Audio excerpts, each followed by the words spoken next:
Hello everyone, এটা বহুত বেছি কোৱেশ্চন আহি আছে যে আসাম পুলিশ কনষ্টেবলৰ নিচিনা বিহাৰ পুলিশ কনষ্টেবলৰ যে নতুনকৈ 19838টা ভ্যাকেন্সি মুকলি হৈছে সেই পোষ্টখিনিত আমাৰ অসমৰ ল'ৰা-ছোৱালী এপ্লাই কৰিব পাৰিবনে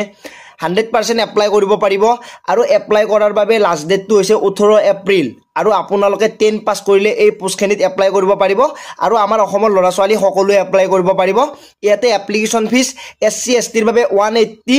আৰু আপোনালোক যদি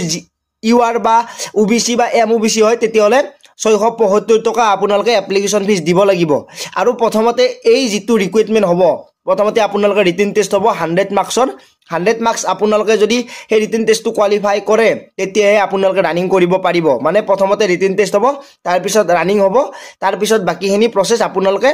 এটা এটাকে যাই থাকিব সেইখিনি আপডেট মই পিছত দিম আগতে আপোনালোকে ৰিটেন টেষ্ট পাস কৰিব লাগিব আৰু এই পোষ্টখিনিত আমাৰ অসমৰ সকলো ল'ৰা-ছোৱালী এপ্লাই কৰিব পাৰিব